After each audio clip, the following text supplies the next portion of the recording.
ఉన్నదందుకు ఉన్నవన్నీ నీ కోసమేనని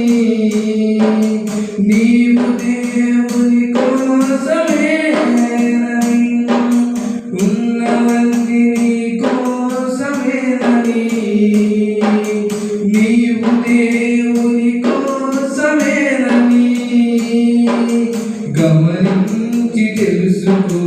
గ్రహించి మసులుకు నీ జన్మకు కారణముంది